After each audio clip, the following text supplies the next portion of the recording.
আমন্ত্রণ সবাইকে hour democracy অনুষ্ঠানে। আপনাদের সঙ্গে আছে আমি সাইফুল হক। দর্শক, এই অনুষ্ঠানটি শুক্র থেকে রবি এই 3 দিন এই সময় আরটিভিতে নিয়মিত সম্প্রচার হয়। দর্শক, গত কয়েকদিনে খাগড়াছড়ি, রাঙ্গামাটি ও বান্দরবনের সংঘাত, সহিংসতা, অগ্নিসংযোগ ও প্রাণহানির ঘটনায় সৃষ্টি হয়েছে উদ্বেগ। অন্তর্বর্তী সরকারের উপদেষ্টা অবসরপ্রাপ্ত brigadier general M Sakhawat Hossain মন্তব্য করেছেন, পাহাড় অশান্ত থাকলে কেউ শান্তিতে থাকতে পারবে না।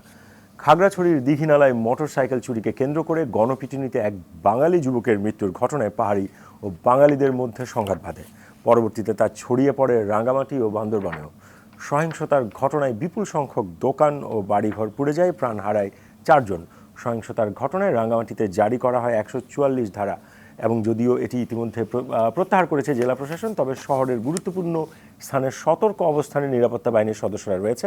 সহিংসতার ঘটনায় 2টি মামলা হয়েছে। পার্বত্য চট্টগ্রামের ঘটনাসহ বিভিন্ন ইস্যুতে সাম্প্রতিক অস্থিরতাকে অন্তর্বর্তীকালীন সরকারকে অস্থিতিশীল করার সুদূর প্রসারী চক্রান্ত বলে মন্তব্য করেছেন বিএনপি মহাসচিব মির্জা ফখরুল ইসলাম আলমগীর। এমন প্রেক্ষাপটে দর্শক, আজ আমাদের আলোচনার বিষয় অশান্ত পাহাড় পেছনে কারা। আর এই বিষয়ে আলোচনার জন্য আজ আমাদের সঙ্গে স্টুডিওতে রয়েছেন বিএনপি চেয়ারপারসন উপদেষ্টা কাউন্সিলের সদস্য হাবিবুর রহমান আবিব, রয়েছেন নিরাপত্তা বিশ্লেষক মেজর অবসরপ্রাপ্ত জিল্লুর রহমান, এবং রয়েছেন ঢাকা বিশ্ববিদ্যালয়ের গণযোগাযোগ ও সাংবাদিকতা বিভাগের শিক্ষক ডক্টর মোহাম্মদ সাইফুল আলম চৌধুরী। আপনাদের 3 জনকে এই অনুষ্ঠানে স্বাগত। দর্শক, আপনি চাইলে আমাদের সঙ্গে এই আলোচনায় অংশ নিতে পারেন। স্কলে দেখার নম্বরে ফোন করে প্রতিক্রিয়া দিতে পারেন, জানাতে পারেন আপনার মতামত, প্রশ্ন রাখতে পারেন, লিখতে পারেন আমাদের ফেসবুকে। সরাসরি চলে যাচ্ছে মূল আলোচনায়। শুরুটা করতে চাই নিরাপত্তা বিশ্লেষক মেজর অবসরপ্রাপ্ত জিল্লুর রহমান আপনাকে দিয়ে। যেমনটা আজকের আমাদের অনুষ্ঠানের শিরোনাম, যে গত কয়েকদিনে আমরা যে পাহাড়ে যে অশান্তি এবং এক ধরনের সন্ত্রাসী কার্যক্রম দেখছি, এর পেছনে আসলে বিএনপির পক্ষ থেকে বলা হচ্ছে অন্তর্বর্তীকালীন সরকারকে আসলে ওনাদের যেই কার্যক্রম সেটিকে আসলে নস্যাৎ করার জন্য এক ধরনের চক্রান্ত করা হচ্ছে। তো আসলে প্রকৃতপক্ষে এই ঘটনার পেছনে কারা আছে বলে আপনি মনে করেন? এই ঘটনাটা আপনার চটজলদি ছোট্ট ক্যানভাসে আলোচনা করলে আংশিক আলোচনা করা হবে। তবে হ্যাঁ, আমাদের এটা নিয়ে স্টাডি আছে, আর্মিতে অনেক পেপারস আছে, গবেষণা আছে। তাছাড়া আমরা সেখানে অপারেশন করেছি, সেখানে পরিস্থিতি আমাদের জানা। তবে এখন যেটা আপনারা দেখছেন, এটা just tips of the iceberg বলা যায় এরকম।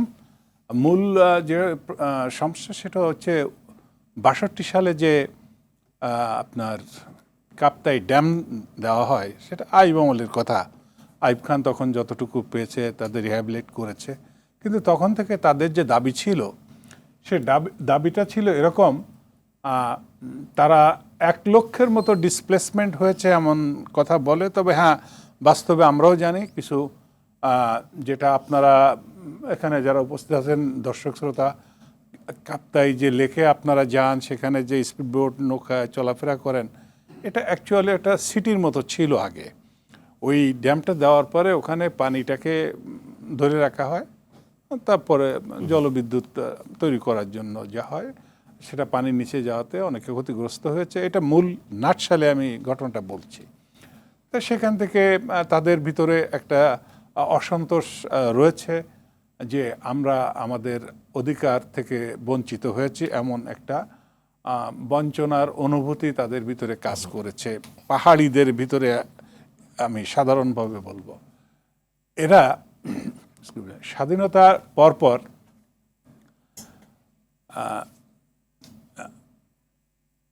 ইন্দিরা গান্ধীর কাছে গেল এমআর লারমা তার ভাইকে নিয়ে। সেখানে প্রস্তাব করলো যে আমরা পাহাড়িরা একটা জম্মু ল্যান্ড, এখানে স্বায়ত্তশাসন দাবি করছি, এবং সেটা আপনার সহযোগিতায় আমরা সেটা প্রতিষ্ঠিত করতে চাই। ইন্দিরা গান্ধী সেটা সায় দেন নাই, বরং তখনকার সরকার এবং বঙ্গবন্ধু শেখ মুজিবুর রহমান সাহেবকে উনি জানিয়ে দিলেন যে এই ছেলেগুলা এরকম একটা পরিকল্পনা করছে।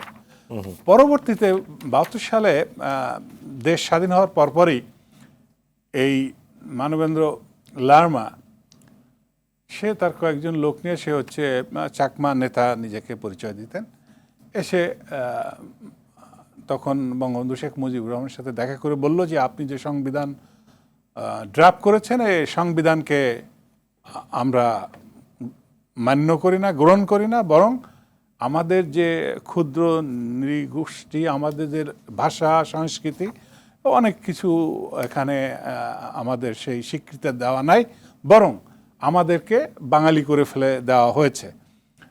তো বঙ্গবন্ধু তাদেরকে ধমক দিয়ে বলেছিলেন যে এখানে ওই এক বাংলাদেশ আর সবাই বাঙালি, এই পরিচয়। একটু যদি আমাদের অনুষ্ঠানে যেহেতু সময় স্বল্প, একটু যদি কারেন্ট প্র্যাকটিসটাতে সেটাই আসছি।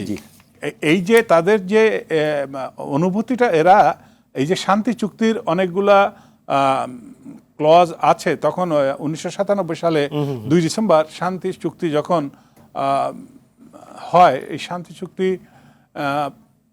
এগ্রিমেন্ট স্বাক্ষরের পর বিএনপির ভাইস চেয়ারম্যান এবং আমার মনে হয় উপদেষ্টা ওনারা তখন বিরোধী দলে ছিলেন। তখনও তারা বলেছে যে না, এটা আমাদের কিছু অবজারভেশন আছে, সেটা হলো যে ওখানে যে সমস্ত বাঙালি আছে তাদের কিছু চাহিদা আছে, তাদের অনেক অধিকার উপেক্ষা করা হয়েছে, সুতরাং এটা পূর্ণাঙ্গ চুক্তি বলা যাবে না, বরং একপেশে হয়েছে। পরবর্তীতে যখন বিএনপি ক্ষমতা আসছে তখন তারা বলছে না, যে চুক্তি যা হয়েছে আমরা সেটা মান্য করে চলব। এখন যেটা ঘটনা হয়েছে, এই বেশ কিছুদিন ধরে দেশীয় এবং প্রতিবেশীর একটা রাজনীতি আছে। আপনাকে ইন্টারন্যাশনাল রিলেশনস এর একটা থিওরি আছে, একটু মনে করাই দিই দর্শকদের জন্য। সেটা হলো যে your neighbour is your natural enemy. সুতরাং আপনার নেইবার আপনার সঙ্গে প্লে করবে, সে যেই হোক, এটা হবেই। এখন কেমন কি আমরা দেখেছি 73 সালে প্রথম যখন এই যে পিসিজিএসএস তারা তাদের আর্ম উইংটা করলো শান্তি বাহিনী, তারা ত্রিপুরায় সেখানে শরণার্থী হলো, সেখানে যে তারা প্রশিক্ষণ নিল, এবং সেই প্রশিক্ষণ নিয়ে তারা অস্ত্র গোলা বারুদ নিয়ে, আমরা যেটা দেখি 1975 সালে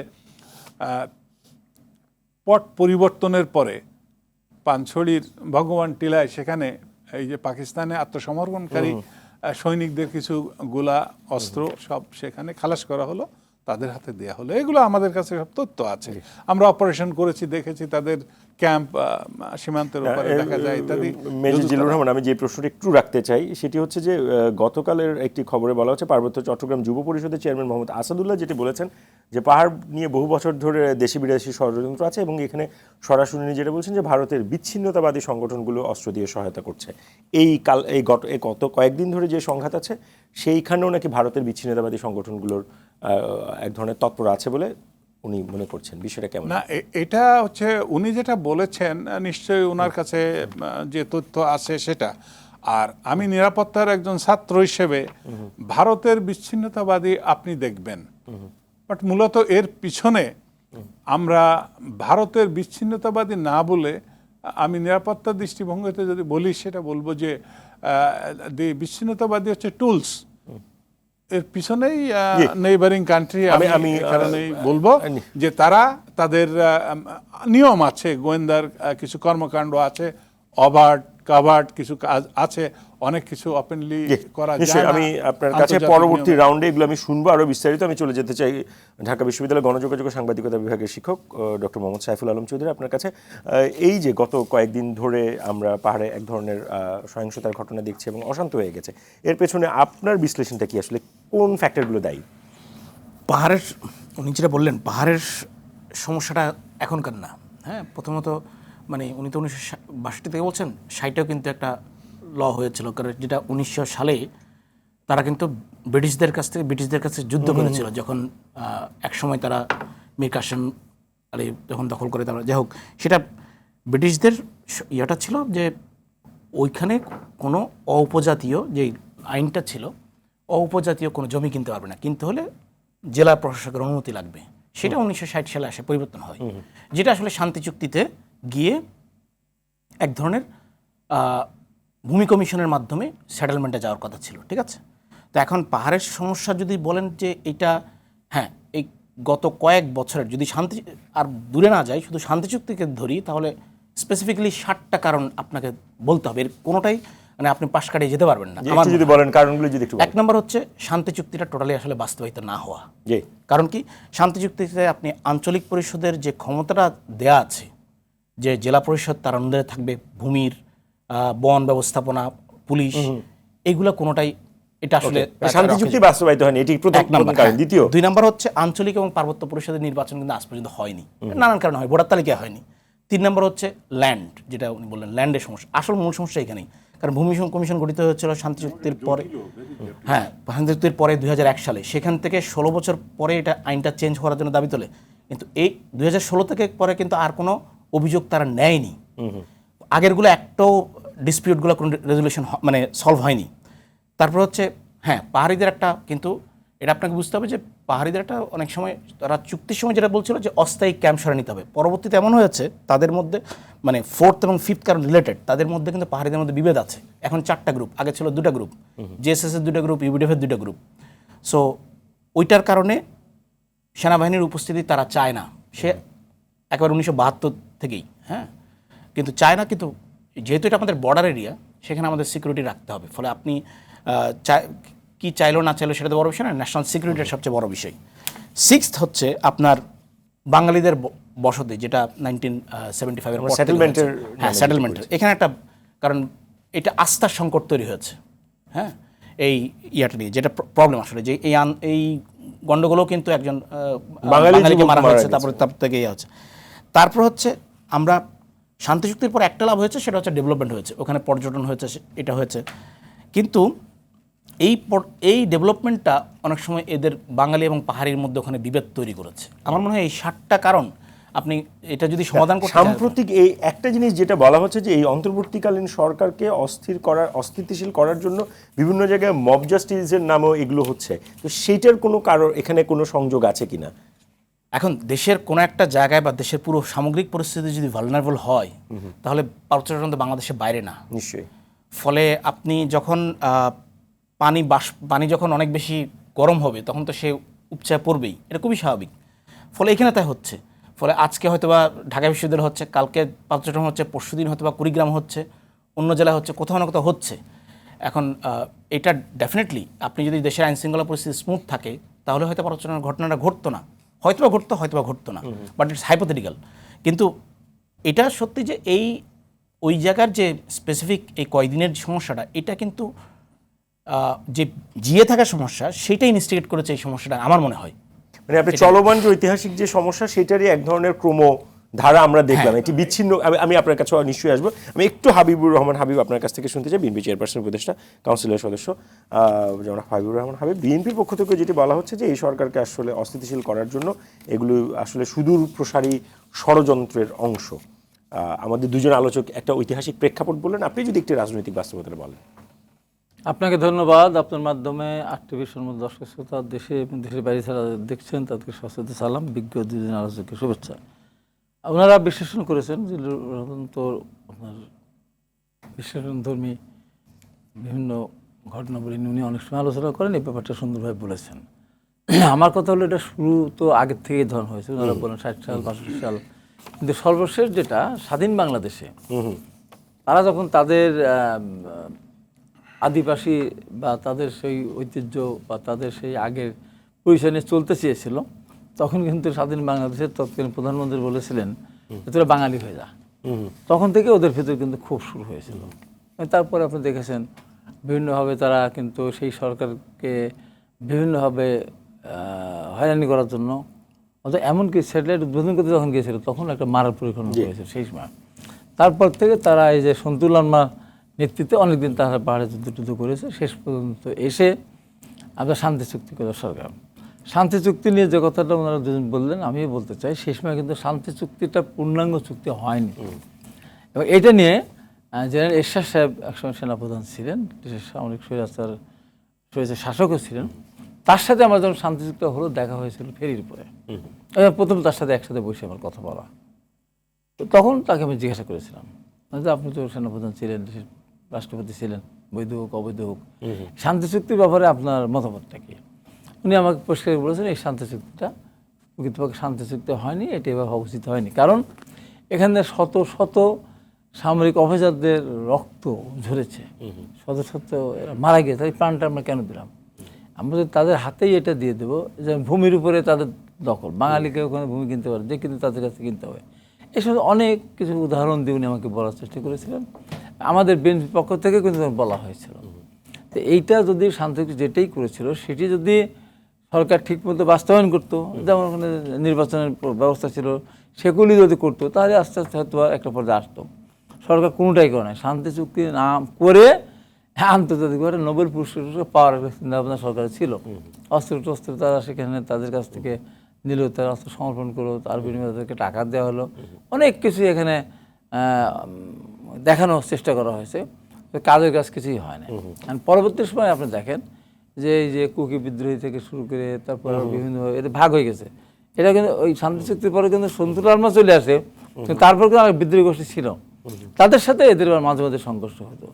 সেটা করতে করতে এখন যে জায়গাটা বলবো, আমাদের বিএনপির পক্ষ থেকে যেটা বলা হয়েছে, সরকার শুধু পার্বত্য এলাকা না, সারা বাংলাদেশে সরকার ইচ্ছাকৃতভাবে বর্তমান যে অন্তর্বর্তীকালীন সরকার আছে তাদেরকে আপনার বিপদে ফেলতে চায় বা তার সমর্থন না হয়। সাইফুল চৌধুরী যেটা বলার চেষ্টা করলেন যে আইন শৃঙ্খলা পরিস্থিতির আসলে এখনো স্থিতি অবস্থায় না আসার কারণেই ঘটনাগুলো ঘটছে। স্থিতি অবস্থা আসবে কি করে?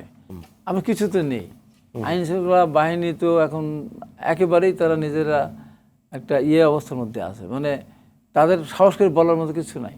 আমি পুলিশ প্রশাসন বলেন, সামরিক বাহিনী বলেন, বিজেপি বলেন, র্যাব বলেন, যাই বলেন না কেন, প্রত্যেকে তাদের নৈতিকতা হারিয়েছে। এই সরকার হারাতে বাধ্য করেছে তাদেরকে। সেনাবাহিনীকে আপনার ঠিকাদার বাহিনী বানিয়ে দিয়েছে। এই সরকার না, এই সরকার তো অন্তর্বর্তীকালীন সময় আপনি এটা না, আগে সরকার করে দিয়ে গেছে তো।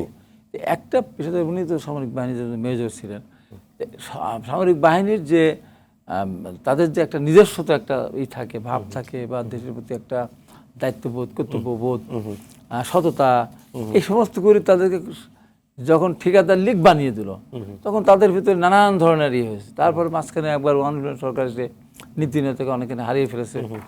আর এই সরকার, মানে বিগত সরকার, ধরেন আপনার একটা সামরিক বাহিনী জিও সিকিউরিটি যেগুলো ছিল, আপনার 2014 সালের নির্বাচনকে তার বৈধতা দিয়েছে, 18 সালের নির্বাচনকে তার বৈধতা দিয়েছে, 24 সালের নির্বাচন তারা বৈধতা দিয়েছে। তার মানে কি? তারা নীতি নেতাকে হারিয়ে ফেলেছে। এবং 18 সালের নির্বাচনের পর জেনারেল আজিজ পরিষ্কার করে বলল, মাননীয় প্রধানমন্ত্রী, এত সুন্দর নির্বাচন বাংলাদেশের কোনোদিনও হয়নি।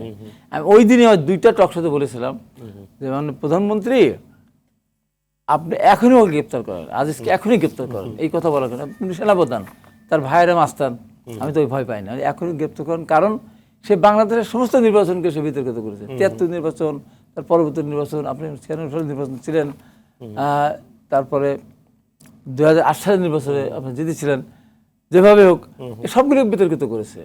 এখন সেনা প্রধান যদি এই কথা বলে, বিজেপি যখন বিজেপি প্রধান ছিলেন তখন বলেছিলেন, আগের ঘটনাতে এই যে নৈতিকতা অবক্ষয় যেটা হয়েছে, সেটা এখন আমরা সেটা এখন এখানে এটার অবক্ষয়। দেখেন, শেষ করি, দেখেন পুলিশকে দেখে মানুষ দৌড় মারে।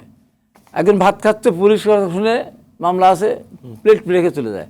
আর পুলিশ পাবলিকের দিকে পালায়, ড্রেস ছেড়ে লুঙ্গি পরে, শার্ট খুলে, গেঞ্জি পরে থানার থেকে পালিয়ে যায়। আমি একটু এই জন্য আজকে এই যে এটাকে এখন সেনাবাহিনীকে আপনার দায়িত্ব নিতে হবে, সরকারকেও সেভাবেই করে এখন এটাকে কঠোর হস্তে দমন, মানে কি সামরিক হবে না, রাজনৈতিক দিয়ে বুঝতে একটা সদিচ্ছা না হয়, তাহলে এটা কিন্তু একজন দর্শক একটা ফোন করছেন, আমরা ফোনটা নিয়েছি। দর্শক কে বলছেন, কোথেকে বলছেন, নাম বলে যদি প্রশ্নটা করেন।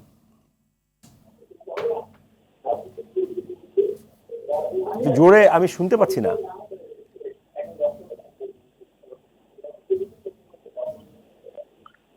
আমি নুর ইসলাম বলছিলাম। জি জি জি। আমার প্রশ্ন হচ্ছে কি, লাস্ট আওয়ামী সরকার 16 বছর বা 17 বছর ক্ষমতায় ছিল, পাহাড়ের অবস্থা অনেক সময় অশান্ত হয়েছিল, তখন যে কোনো ভাবে সরকার সেটা সমাধান করছে, কিন্তু লাস্ট এই কয়েকদিনে কেন সরকার এটা কন্ট্রোল করতে পারতেছে না? তাহলে ব্যর্থতাটা কার? দর্শক, আপনি আমাদের সঙ্গে যুক্ত থাকুন, নিশ্চয়ই আমাদের অতিথিদের কাছে উত্তরটি পাবেন।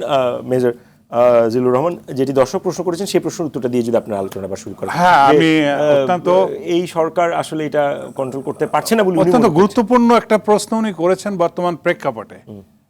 আমি সম্মানিত দর্শকের জ্ঞাতার্থে বলবো যে আওয়ামী লীগ সরকার সম্পর্কে উনি যেটা বলেছেন সঠিক কথাই বলেছেন, যে আওয়ামী লীগ সরকার যেভাবেই হোক, জোড়াতালি দিয়ে যেভাবে হোক ম্যানেজ করেছিল, এরকম কিছু উনি বোঝাতে চেয়েছেন। এই সরকার কেন পাচ্ছে না? হ্যাঁ, এ সরকার কেন পাচ্ছে না সেটা আপনি একটু আগে বলেছিলেন, আমি সেই কথাটা একসাথে উত্তরটা হয়ে যাবে। সেটা হলো যে কেউ কি সরকারকে ডিস্টার্ব করছে বা দুর্বল করতে চাচ্ছে? অবশ্যই দুর্বল করতে চাচ্ছে, কারণ বর্তমান সরকার আপনার নেইবারিং যেসব কান্ট্রি এখানে প্লেয়ার আছে তাদের কাছে হাট ফসকে যাওয়া পাখির মতো। কারণ আগের যে সরকার উনি বলছেন যে আওয়ামী লীগ সরকার ছিল, সেই সরকারে এই যে প্লেয়ার তাদের হাতে দুইটা কার্ড আমরা সবসময় বলি, I think Habib will agree, একটা হচ্ছে সংখ্যালঘু আর একটা হচ্ছে হিল ট্যাক্স। এই দুইটা কার্ড প্লে করে তারা সবসময়। তাদের কি দরকার? সীমান্তে তাদের ওখানে শরণার্থী জড়ো করতে হবে। তাদের যে প্রচার ফ্যাক্টরি আছে, মিডিয়া, তারা বলবে সেখানে সংখ্যালঘুদের উপর অত্যাচার হচ্ছে, বাড়ি ঘর ভাঙচুর হয়ে যাচ্ছে, মন্ত্রীর নিয়ে যাচ্ছে, ইত্যাদি ইত্যাদি। এগুলা প্রচার তুঙ্গে তুলে নিয়ে যাবে, এটা তাদের দরকার। তাহলে আগের যে সরকার ছিল সেই সরকার তো ছিল একটা পুতুল, সে তো বাংলাদেশের সরকার ছিল, এটা বাংলাদেশে কেউ ফিল করে না। সুতরাং যারা প্লেয়ার তারা তো যা চাইছে তাই পেয়েছে, তাহলে তো ওখানে তো গুটি চালাচালি করার দরকার আর নাই। তা এখন জনাব হাবিব সরকার প্রধান হয়েছে, আমার তো গুটি চালতে হবে, কারণ সে তো আমার ইচ্ছায় আমার উইলে বো করছে না তার হেড, সে তো তার জাতীয় স্বার্থ আগে দেখছে। সুতরাং সেখানে এই সরকারকে ফাঁদে ফেলার, দুর্বল করার যত রকমের ফন্দি ফিকির আছে এ প্লেয়াররা তা করবে। এটা ইন্টারন্যাশনাল স্ট্র্যাটেজি বলেন, পলিটিক্স বলেন, এগুলো হবেই, সব জায়গায় আছে। সুতরাং আমার মনে হয় দর্শক প্রশ্নের উত্তরটা পেয়েছেন, যে এই যে একটা সাধারণ মানুষও বোঝে যে কারা এই হিল ট্র্যাক্সের এইটা নিয়ে প্লে করছে, কাদের এই যে অস্ত্র কারা সরবরাহ করে। আমাদের ট্যাকটিক্সের দুইটা গোল্ডেন ডক্ট্রিন আছে। একটা হলো যে ইনসার্জেন্টস, আমরা ইংরেজিতে বলি, বাংলায় মনে হয় গেরিলা টেরিলা আপনারা বলেন। এই যুদ্ধ যারা করে তাদের দুইটা জিনিস না থাকলে যুদ্ধ করা যায় না। একটা হচ্ছে ইন্টারনাল সাপোর্ট, মানে নিজের ভূমির জনগণের, আর একটা হচ্ছে external support, logistic, arms, equipment, আর্থিক সব সাপোর্ট লাগে। তাহলে এখানে গেরিলা যে কর্মকাণ্ড করে, যারা করেছে অতীতে শান্তি বাহিনী, এদের সকল সাপোর্ট নেইবারিং কান্ট্রি থেকে আসছে। এটা আমি এটা চ্যানেল আই তৃতীয় মাত্রা আমি একটা আলোচনা করে সেখানে বলেছিলাম যে দেখেন, সেই ইন্দিরা গান্ধী থেকে শুরু করে অ্যাজ আপ টুডে 97 2 ডিসেম্বর শান্তি চুক্তি স্বাক্ষর হওয়ার পূর্ব মুহূর্ত পর্যন্ত শান্তি বাহিনীকে তারা সেখানে হাইড আউট করতে দিয়েছে, ট্রেনিং দিয়েছে, অস্ত্র দিয়েছে, অর্থ দিয়েছে। আমরা অপারেশনে গিয়েছি, দেখছি যে তাদের ক্যাম্পগুলা কোথায়, ম্যাপে এঁকে তাদের আমাদের কাউন্টার পার্টকে জানাচ্ছি, কিন্তু তারা কখনো অফিসিয়ালি স্বীকার করে না। আমি আবারও আপনার কাছে আসবো। দর্শক বোন, আপনার কাছ থেকে উত্তরটি একদম পরিষ্কার পেয়েছেন। আমি ডক্টর মোহাম্মদ সাইফুল আলম চৌধুরী আপনার কাছে একটু জানতে চাই যে যেটা হাবিব ভাইও বললেন যে, এবং মেজর জিলুরও বলার চেষ্টা করলেন, যে আসলে এই সরকারকে নানাভাবে আপনার ব্যর্থ করার একটা প্রচেষ্টা আন্তর্জাতিকভাবেও হচ্ছে বলে উনি ইঙ্গিত করেছেন, এবং হাবিব ভাই বলেছেন। একই সাথে যেটি বলেছেন যে পুলিশ সামহাও আসলে এই এখনো স্থিতিশীল অবস্থায় আসছে না, যে কারণে এই ঘটনাগুলো ঘটছে। পুলিশ আপনার মন্তব্য শুনতে চাই। হিল ট্র্যাক্সে তো আসলে পুলিশের খুব বেশি না, করার কিছু থাকে সেখানে না। আর্মি। আপনি দেখবেন যে এখানকার থানায় যদি যান, আপনি থানায় একটা নিয়ম আছে যে আজকে কতগুলো মামলা হলো, এটা নোটিশ বোর্ডে থাকে। এটা একমাত্র হিল ট্র্যাক্সে গেলে পাবেন, কারণ ওদের কোনো কাজ নাই, ওইটাই করে। তো হিল ট্র্যাক্স ডিফারেন্ট কেস, হ্যাঁ। কিন্তু এখানে পুলিশ, বিষয়টা হচ্ছে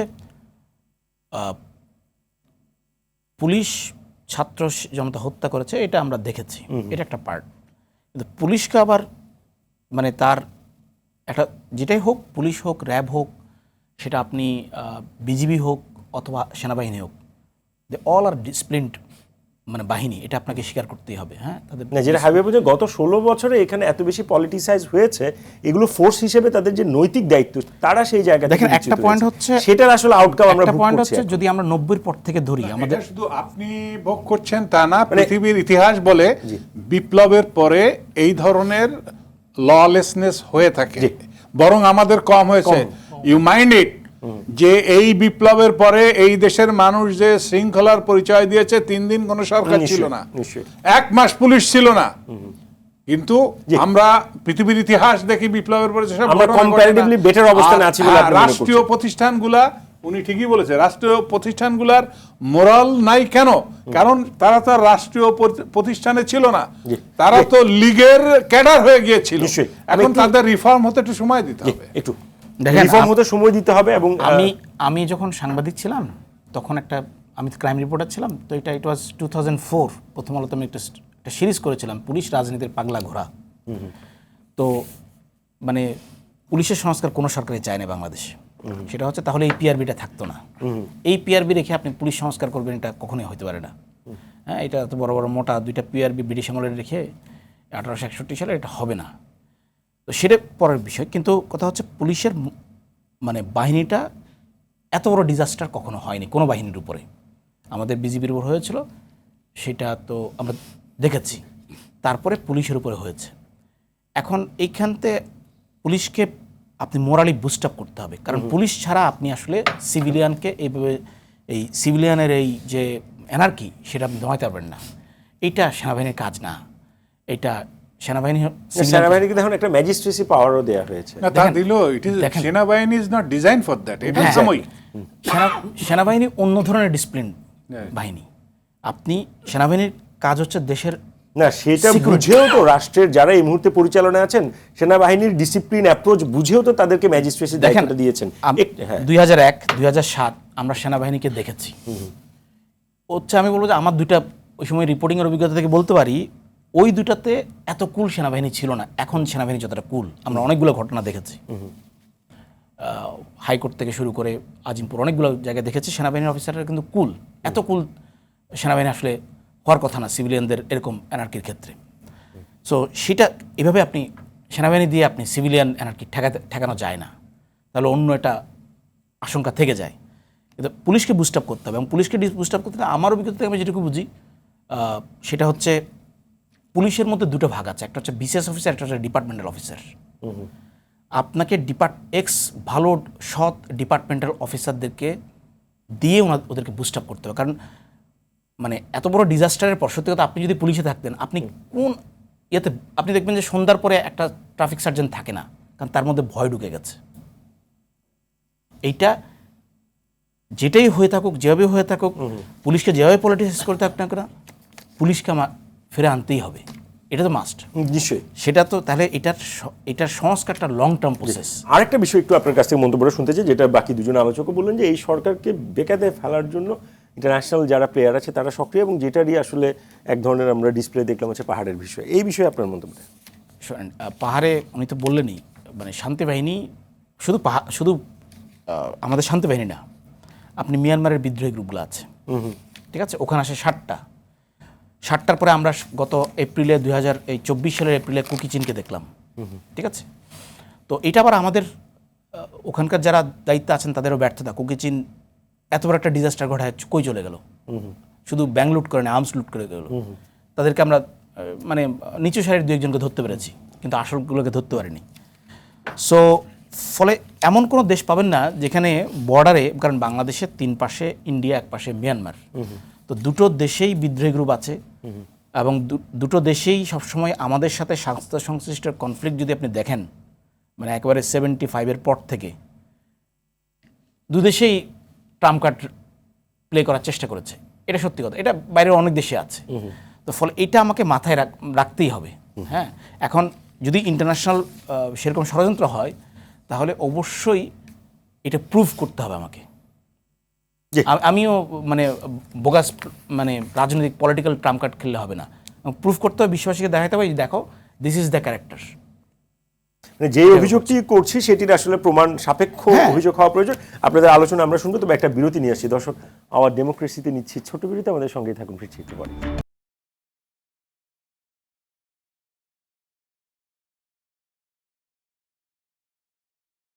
দর্শক, বিরতির পর আবার স্বাগত জানাচ্ছি আবার ডেমোক্রেসি অনুষ্ঠানে। আপনাদের সঙ্গে আছে আমি সাইফুল হক। আজ আমাদের আলোচনার বিষয় অশান্ত পাহাড়, পেছনে কারা।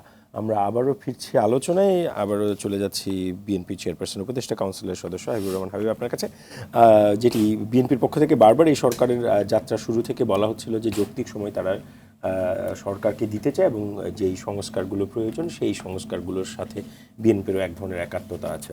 একই সাথে যে দেশের সাম্প্রতিক যে অস্থিরতা তৈরি হয়েছে, বিশেষ করে আইন শৃঙ্খলার ক্ষেত্রে আপনি আপনার প্রথম রাউন্ডে বলার চেষ্টা করেছেন, সেখানে আসলে বিএনপির যারা নেতা কর্মী তাদের আসলে কিভাবে ভূমিকা পালন করতে পারে? কারণ বিভিন্ন জায়গায় আমরা দেখছি যে বিএনপির নেতাকর্মীদের মধ্যেও কিন্তু সহিংসতার ঘটনা ঘটছে, সংঘর্ষের ঘটনা ঘটছে, যদি বলেন।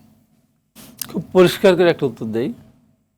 আওয়ামী লীগের সাধারণ সম্পাদক ওবায়দুল কাদের থেকে শুরু করে তোফায়েল আহমেদের মতো 14 বর্ষের নেতারা কি বলেছেন বারবার, যেদিন আওয়ামী লীগ ক্ষমতা হস্তান্তর করবে সেদিন 5 লক্ষ মানুষ মারা যাবে, রক্তের বন্যা বয়ে যাবে। মারা গেছে? কেটে গেল। আজকে যে বিএনপির দিকে আঙ্গুল দেখানো হচ্ছে, সেই বিএনপি তো ঠেকিয়েছে, অন্য কারো তো লোক মারা যায়নি। এই 15.5 বছর যা মারা গেছে বিএনপি, আহত হয়েছে বিএনপি, নিহত হয়েছে বিএনপি, আপনার ইলেকট্রিক শক খেয়েছে বিএনপি, মামলা খেয়েছে বিএনপি, সাজা খেয়েছে বিএনপি। আমাকে প্রথম সাজা দেওয়া হয়েছে, আমাকে গুলি করা হয়েছে, হেলিকপ্টারে ঢাকাতে এসেছে, আমাকে পিটিয়ে রাস্তায় কুকুরের মতো পিটানো হয়েছে। আমি জেলা বিএনপির আহ্বায়ক হিসেবে যখন আমি দায়িত্ব পালন করতে গিয়েছিলাম, আমার ওখানে জঙ্গি রায় হলো একটা। সেই 93 ট্রেনের গুলিকে কেন্দ্র করে 9 জনের ফাঁসি, 25 জনের যাবজ্জীবন, 13 জনের 10 বছর জেল। পৃথিবীর ইতিহাসে আছে কোনোদিন একটা লোক মারা গেল না, কোনো কিছু হলো না। সেই রায়ের দিন আমার উপরে আঘাত করা হয়েছিল, মিছিল করেছিলাম বলে। এখন আমার সেই 9 জন এখনো কারাগারে, ওরা বের হয়েছে। তো এক বাসায় 1 ভাই 3 ভাই। একদিন আমাদের ওখানে পৌরসভার মেয়র বাবলু, তার ভাই পলাশ, সাতুল প্রেসিডেন্ট, তার ভাই শাহিন, আখতারুজ্জামান, আজির রহমান শাহিন, কে এ শাহিন, এই যে অবস্থা, এটা দেশ হলো। আমি বলেছিলাম তাই যে এই বিচারপতি রুস্তম আলী এই রায়টা দিয়েছে, এতগুলি মানুষের জীবন নষ্ট করেছে। আজকে আমার বাসায় এসেছে, আমার ইউনিয়নের চেয়ারম্যান ছিল, আমার ঈশ্বরদী সরকারি ভিপি ছিল। আমি 6 তলায় বাসায় থাকি, ঢালা বাসায় লিফট নেই। আমার অসুস্থ বউ, আমি ওইটা নিয়ে কিন্তু উঠিয়ার নামি ধরে সে গেছে আমার বাসায়, গিয়ে আমার বাসায় উঠতে পারলো না, ওপেন হার্ট সার্জারি করা, তার জেলখানায় ছিল। আমি নিচে এসে আমি ওর সাথে বসে কথা বলেছি, আমি নিচে নাস্তা করেছি। এই যে তার জীবনটাকে নষ্ট করে দিল, অনেকগুলো জীবন। এখন দেখেন এত কিছু পরে আমি উত্তরটা দিই, এত কিছু কথা সামনে আসে না, শরীরে আগুন ধরে যায়। নিশ্চয়ই আমাকে ধরতে না পারে আমার ছোট ভাইকে ধরে প্রতিদিন ইলেকট্রিক শক দিত এই ডিবি অফিসে, হারুনের অফিসে, আর প্রতিদিন পিটাতো, আর প্রতিদিন নিয়ে আত্মীয় বাড়িতে ঘুরতে যেত। এই যে নির্মম নির্যাতন শিকার হয়েছে আমরা কি তার কোনো প্রতিশোধ নিয়েছি? আপনি বাস স্ট্যান্ড 2006 সালে বাস স্ট্যান্ড এই মহাখালী বলেন, যাত্রাবাড়ি বলেন, মিরপুর বলেন, গাবতলী বলেন, কারা নিয়ন্ত্রণ করতে? বিএনপি। আওয়ামী লীগ যেই ক্ষমতা আছে 9 সালে সব চলে গেছে কার কাছে? আওয়ামী লীগের কাছে। এখন তো তার নাই, তো এখন ওটা চলবে না। এটা কি দখলবাজি হলো? আপনার বাড়ি আমি দখল করে, আমি ভোগ দখল করেছি, আমি পুকুরে মাছ নিয়ে গেছি, পুকুরে মাছ চাষ করে আপনি ধরেন, এখন আমি গিয়ে যদি আমার পুকুরে যাই, আমার মাছ আমি খাবো, এটা কি দখলবাজি হবে? হ্যাঁ, কিছু কিছু হচ্ছে না তা না, হয়েছে। তুলনায় কতটুকু? সারা বাংলাদেশে 5 তারিখের পরে যত নৃশংসতা হয়েছে, আওয়ামী লীগ যত দাবি করে, আমার ইউনিয়নের তরগড়গড়ি এলাকা যে নৃশংসতা আওয়ামী লীগ করেছে, আমি আরো দিন বলেছিলাম। চিন্তা করেন, এই নৃশংসতা তুলনা সবকিছু ম্লান করে দিয়ে। আজকে আমার ভাই বললেন যে এই সেনাবাহিনীর, আমি কেন বললাম কথা, আমি সেনাবাহিনী ছোট করতে চাচ্ছি না। এই সেনাবাহিনী তার র্যাব বিএনপি সৃষ্টি করেছিল, তখন বাস্তবতার পরিপ্রেক্ষিতে হয়তো করেছিল, কিছুটা ভালো মন্দ সবই হয়েছে। আজকে সব বাহিনীর চরিত্র নষ্ট হয়ে গেছে। তো র্যাবের হয়েছে, র্যাবে গেছে, আর্মি গেছে। তো তা নাহলে আপনার 7 খুন করলো নারায়ণগঞ্জে মায়ের ভাইয়ের জামাই, টাকার বিনিময়ে আর্মির একজন লেফটেন্যান্ট কর্নেল এবং নৌবাহিনীর একজন মেজর, এই র্যাঙ্কের, এবং এই বাহিনীর আরেকজন মেজর রানা, এরা টাকার বিনিময়ে 7 জনকে খুন করলো, শুধু টাকার বিনিময়ে। মাজার লুট করেছে আর্মি, বিভিন্ন জায়গায় যে চরিত্র নষ্ট হয়ে গেছে না। এই জন্য আমি বলছি যে আজকে নিয়ন্ত্রণ হারা হয়ে গেছে কেন? পুলিশ এমন হলো কেন? পুলিশ কিন্তু করানো হয়েছে, মিথ্যা মামলা দেওয়া হয়েছে, লক্ষ লক্ষ মামলা, একবার হুঁশ হয়নি। আজকে যারা কথা বলে বিএনপির দিকে তাকাচ্ছে, আঙুল তুলতেছে, বলার চেষ্টা করতেছে ডাকাত গেছে, কে চোর গেছে, আওয়ামী লীগ আবার ডাকাত এসেছে, খবরদার, সাবধান, এই কথা বলার চেষ্টা করবেন না। আমি বলে দিচ্ছি, এই কথা বলার চেষ্টা করে, আমাদের শরীরে এখনো আগুন জ্বলছে। কেউ কেউ বলার চেষ্টা করছে কি, নৌকা ধানের শীষ, দুই সাপের একই বিষ। আমি বলেছি এই কথা যে বলবে, যেখানে পাবেন তার জিব্বাটা কেটে কালো কুত্তা দিয়ে খাওয়াই দেবেন। এত বড় সাহস আওয়ামী লীগের সাথে আমার তুলনা করবে? হ্যাঁ, ওরা হলো গণহত্যা করেছে। 1000 উপর মানুষ করতে 20,000 মানুষ আজকে কাতরাচ্ছে, কিন্তু প্রতিদিন একদিন মারা যাচ্ছে। 500 মানুষ অন্ধ হয়ে গেছে, 17 মানুষ পঙ্গু হয়েছে। তার সাথে তুলনা করে আজকে বিএনপি ছোট করার চেষ্টা করা হচ্ছে। আমি বলি, তাই আমি বলবো এই সরকারকে সফল হতেই হবে। নিশ্চয়ই আমরা এই সরকারের পক্ষে আছি, দেশবাসী আছে, ষড়যন্ত্রকারীদের মোকাবিলা করতে। আর ওনার ওই উত্তরটা দিয়ে আমি শেষ করি। উনি বলছেন যে বিদেশিদের এখনো প্রমাণ আর পায়নি। প্রমাণ পাওয়া লাগবে, প্রমাণ পাওয়া লাগবে। অমিত শাহ ভারতের স্বরাষ্ট্রমন্ত্রী বলেছে গতকাল যে বাংলাদেশের কাউকে পাইলে উপর দিকে পা ঝুলে পিটাতে হবে। আর লাগে, আর লাগে। নিশ্চয়ই আমি কি বলেছে মোদি, কি বলেছে? আর লাগে। আর বাংলা কি বলে? আর লাগে যে শত না প্রায় লক্ষ লক্ষ মানুষ হিন্দু সম্পদে বড় অপেক্ষা করছে ভারতের ঢুকে। তাই নিজের বলেন তো, একটা হিন্দু মারা গেছে কিনা? একটা হিন্দু মারা গেছে কিনা? ষড়যন্ত্র করছে। বাস্তবতা। উনি যেটা বলেছেন যে আমি একটু প্রশ্নটা করে রাখি, দর্শক যে বিষয়টা জানতে চাচ্ছেন, এর থেকে আসলে পরিত্রাণ তো পেতে হবে। এভাবে তো আর নিশ্চয়ই এই অস্থিরতাগুলো নিশ্চয়ই একটা আমাদের কি স্থিতিশীলতার মধ্যে আসতে হবে, সেইটার উপায়টা একটু পরামর্শটা আপনার কাছ থেকে শুনবো। আচ্ছা, ওই অমিত শাহ সাহেবকে আমার তো মনে হয় ওনার মস্তিষ্ক সবসময় গরমই থাকে। আর উনি যেটা আমার সমালোচক বললেন সেটা হচ্ছে ওই ঝাড়খণ্ড ওদের রাজ্যে, সেখানে নির্বাচন আছে সামনে, তো ওদের একটা মোর্চা আছে, ওই জনতা দল, তারপর কংগ্রেস, এরাই সেখানে ওই বাঙালি যারা যায় এরা হচ্ছে তাদের ভোট ব্যাংক হয়। এই কারণে উনি ওইটার ব্যাখ্যা করে বলেছে, আমি এই নিউজটা দেখছিলাম খুব মনোযোগ সহকারে, যে যাতে ওই ভোটের পাল্লাটা বেশি না হতে পারে, যে এদেরকে এখান থেকে বাইর করে দিতে হবে, ব্যাপারটা এরকম। আচ্ছা, এখন আসি যে প্রমাণের তো প্রয়োজন হয় না, এটা সত্য কথা। আর আপনার ইন্টারন্যাশনাল প্লেয়ার যারা, তারা তো আপনার প্রমাণ তারা তো রেখে করবে না, তাদের অ্যাক্টিভিটি দেখে বোঝা যায় যে এরা কি করলো না করলো। এখন আমি আপনাকে বলি যে প্লেয়ারদের আমি বলি তাদের একমাত্র কাজ কি, প্রচার করা, ইন্টারন্যাশনাল লেভেল পর্যন্ত খাওয়ানো। সেটা কি, সেনাবাহিনীর বিরুদ্ধে সবচেয়ে বড় প্রচার এখন দরকার, কোনো রাজনীতিবিদের নয়।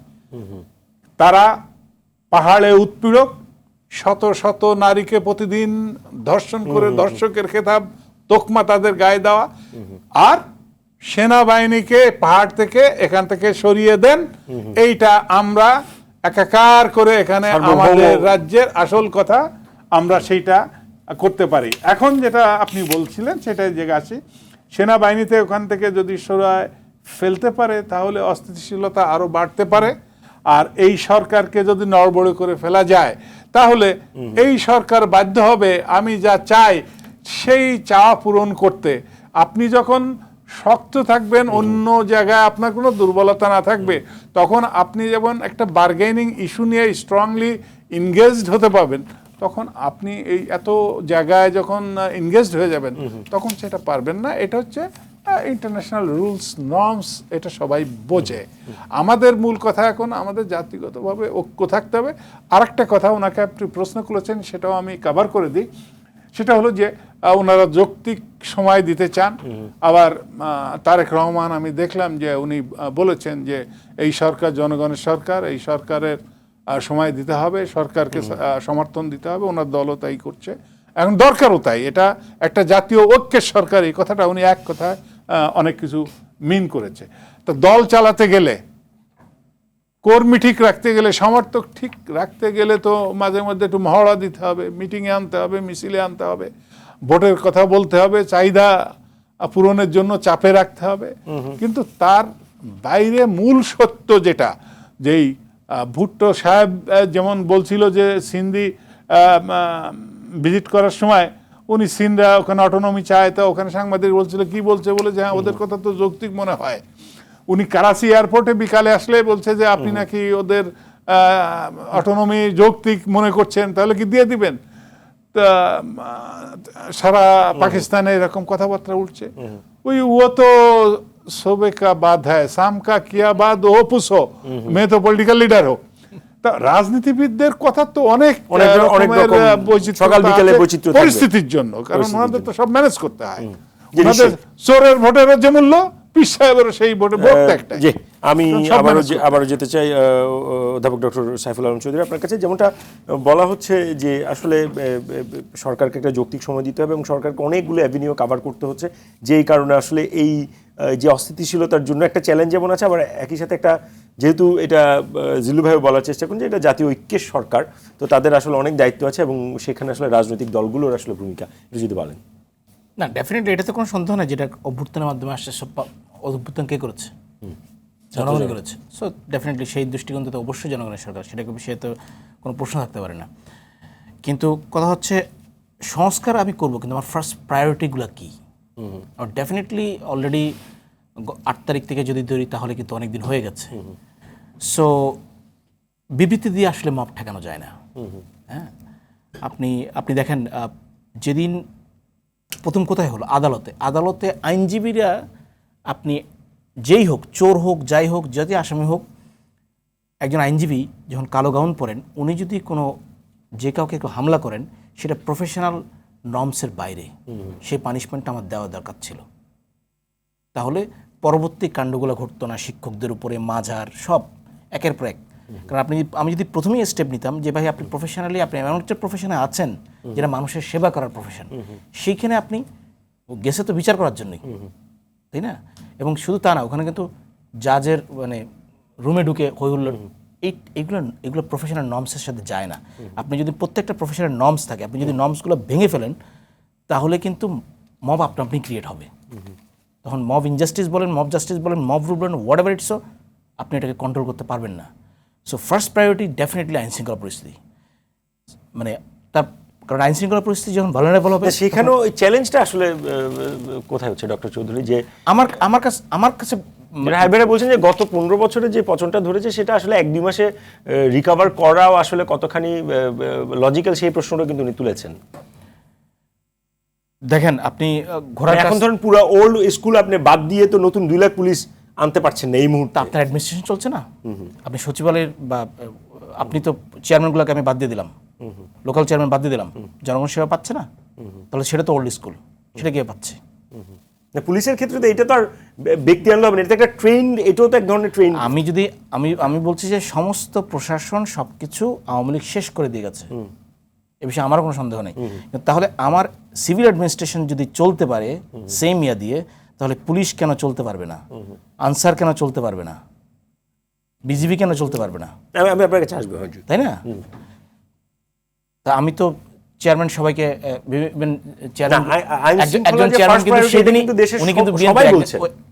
এই আইন শৃঙ্খলা যে এই মুহূর্তে দেশের প্রধান প্রায়োরিটি, এটা সবাই বলছেন, কিন্তু সবাই বলার পরও ঠেকানো যাচ্ছে না কেন? যেমন ঢাকা বিশ্ববিদ্যালয়ে আমরা দেখলাম যে একেবারে সন্ধ্যার সময় একটা ছেলেকে রাতভর পেটানো হলো, তারপর মারা গেল। এই যে আপনিও নিশ্চয়ই দেখেছেন। হ্যাঁ, তো এটা কি প্রথম ঘটনা? আপনি দেখেন ঢাকা বিশ্ববিদ্যালয়ে আপনি এ ধরনের ঘটনা তো হয়নি। আজ আপনি এই করবেন, গণবিহার আয়োজন করবেন, এইগুলো তো আসলে আপনি, মানে আমি যা খুশি তা করতে পারি, এই ট্রেন্ড যদি আমি তৈরি করে দিই, দেন একটা ফাইনাল জায়গা গভর্নমেন্টের জন্য আরো কঠিন হয়ে যাবে, আরো কঠিন হয়ে যাবে। একটু হাই ভাই, আমি একেবারে শেষ সামনে তো আগাতে হবে। না, আগাচ্ছে, আমি আগাতেও এবং ঠিকও হয়ে যাবে। জি, ঢাকা বিশ্ববিদ্যালয়ে কোন কালচার চলছে সেদিন দিনে মারলো, দেখলাম ছাত্রলীগের কর্মীকে, ছাত্রলীগের আহ্বানের সাথে থাকা 5 জন তারা পিটাই মারছে। এটা ছাত্রদল মানে অনেকে মারেনি। আর এই আইন তখন প্রশ্ন এসেছে যে বাকি ছাত্ররা ঠেকাতে গেল না কেন? এই আবরারকে যখন মারলো তখন তো সরকার ছিল, ঠেকেছিস কেউ? আর এই যে 15 বছর ধরে যেভাবে গণহারে পিটানো হয়েছে, ক্যান্টনমেন্ট তৈরি করা, সে অস্ত্র গেল কোথায়? তারা গেল কোথায়? আর আইনের কথা বলা, বিচারকদের কথা বলা হচ্ছে। বিচারপতি মানিক ছিলেন, উনি কি বিচারপতি বলবো আমি, যেভাবে টকশোতে গিয়ে কথাবার্তা বলতো। এবং দেখেন কোন বিচারপতির কথা বলছেন, যে বিচারপতি ম্যাডাম খালেদা জিয়ার 1 সেকেন্ড তাক শাস্তি দেওয়ার কোনো সুযোগ নাই। নিম্ন আদালত 5 বছর সাজা দিল, জরিমানা করলো, উচ্চ আদালত 10 বছর সাজা দিয়ে দিল, সেই বিচারকের কথা বলবো যে বিচারক তারেক রহমানকে নির্দেশে খালাদুল মোতাহার সাহেব তা উচ্চ আদালতে 10 বছর জেল দিল, জরিমানা করলো, সেই বিচারকদের সেই কোর্টের কথা আমি বলবো যে দেশের প্রধান বিচারক লাথে চেয়ার থেকে ফেলে দিয়ে বানানোর পর দুর্নীতি বিতাড়িত করা হলো, তাকে গ্রেপ্তার না করে সেই দেশের বিচারের কথা বলবো যে বিচারক আমাকে সাজা দিল। আমি কি বলেছিলাম? আমি বলেছিলাম যে আপনার মাকে জিজ্ঞাসা করেন যে সাজাটা দেওয়া ঠিক করেছে কিনা। আপনার আমার তোমার তো কুলাঙ্গার সন্তানকে পেরে ধারণ করা ঠিক হয় না, আগে তোমাকে গর্ব করতাম। আর কি বলেছিলাম? প্রেসক্রিপশন বলেছিলাম, বিচারক রাখতে যাবেন যতদিন আওয়ামী লীগ ক্ষমতা আছে ততদিন বেঁচে থাকবেন, যেদিন আপনি মারা যাবেন আওয়ামী লীগ থাকবেন, মরতে হবে। আপনার ব্যক্তিগত ও কি বলেছে? ও কি বলেছে? অভিজ্ঞতা এটা মনে নাই। রুস্তম আলী কি বলেছে? রুস্তম আলী তো গত মাথা পর্যন্ত পুঁতে রাখার কথা বলে আমি বুঝতেছি। পলিটিক্স এত ভাবে নির্যাতন করেছে, আপনি এত রাতারাতি, এটা সোনার দেশ তো এখন, সোনার দেশ। আজকে দেশ মাধ্যমে প্রশাসন ছিল না, এই দেশে এমন কোন মেসাকার হয়নি। এখন সরকার এক লাইনে এই মুহূর্তে হয় না হাই ভাই, এই মুহূর্তে আইন শৃঙ্খলা পরিস্থিতি নিয়ন্ত্রণের জন্য সরকারের কাছে একটা পরামর্শ দিন, সেই পরামর্শ সরকার অবশ্যই নিয়ন্ত্রণ করবে। যে কথা বললাম, আরে বাবা কোর্টের একজন উকিল সিভিল প্রশাসনের পুলিশকে পুলিশ সরাসরি গুলি করে মেরেছে, সে তো আমার রোশনাল পড়বেই, আমাকে মিথ্যা মামলা দিয়েছে, আমাকে জেল দিয়েছে, তার প্রতি আমার আক্রোশ থাকবে না? একজন এক্সিডেন্ট ঘুষ খেয়েছে, সে তো আমাকে জীবনে মারে নাই। তারপর আপনারা বারবার বলছেন যে আসলে আইন শৃঙ্খলা পরিস্থিতি স্থিতিশীল এটা আপনারা চাইছেন, আমরা চাই এটা প্রস্তুত করতে হবে, এবং আমি মনে করি এই সরকারকে আমরা সফল করব ইনশাআল্লাহ। হ্যাঁ, আমি 3টা ডিপার্টমেন্টে আসি। প্রথম আসি পুলিশ। হ্যাঁ, 30 সেকেন্ড একদম সময় শেষ। পুলিশে অনেক ভালো ভালো অফিসার আছে, অনেক আউটস্ট্যান্ডিং অফিসার, অনেস্ট, যারা এইগুলা পছন্দ করে নাই। কেন? আমি অনেক জায়গায় বলেছি যে এই পুলিশকে ওই যে 74-এ সেই টেরার রক্ষী বাহিনীর মতো এই শেখ হাসিনা তাদেরকে তৈরি করছিল, মনোজগতে তাদেরকে এমন একটা ধারণা দিয়েছে যে তোমরা মেরে ফেলতে পারো, এর কোনো বিচার কোনোদিন হবে না। আর্মির চাইতেও তাদেরকে ক্ষমতা, অস্ত্র, ইকুইপড এমন ভাবে দেওয়া হয়েছে যে জনগণের বন্ধু তো চিরতরে জনগণ ভুলে গেছে। একেবারেই সময় শেষ, আমরা আরো সময় দিতে পারলে ভালো হতো। আনসার আমি বলি, আনসারের কথা বলছেন, আনসারে 92,000 এক ডিজি, এই যে লাস্টে আমার সহকর্মী, আমি বলছি তার বিচার আগে করতে হবে। 92,000-এর মতো আনসার রিক্রুট করেছে, তার ভিতরে 63,000 গোপালগঞ্জের। চিন্তা করো এই জায়গাগুলো থেকে আমাদের পরিত্রাণ পেতে হবে। আমরা সামনের দিকে এখানে না আরো বলি না, সময় একেবারেই শেষ। এক সেন্টেন্সে বলি, একটু আগে উনার বেআই ছিলেন এই যে ইঞ্জিনিয়ার মোশাররফ সাহেব, উনি এলজিডি মন্ত্রী ছিলেন। পোস্টিং করলে ওনার সামনে যে বলতো স্যার আমার বাড়ি ফরিদপুর, আমার বাড়ি গোপালগঞ্জ, তা উনি একদিন বলছে যে আমি মন্ত্রী হওয়ার আগে তো জানতাম না যে এত বড় মেধার খনি আমার ওই এলাকায়, এটা আগে আমি জানতাম না। এখন বুঝে নেন ঘটনা। আপনাদের সকলকে অসংখ্য ধন্যবাদ। দর্শক, আওয়াজ ডেমোক্রেসি আজ এখানে শেষ করছি। অনুষ্ঠানে পুনঃপ্রচার হবে সকাল 7:30 দেখার আমন্ত্রণ রইল। সঙ্গে থাকার জন্য সবাইকে অসংখ্য ধন্যবাদ।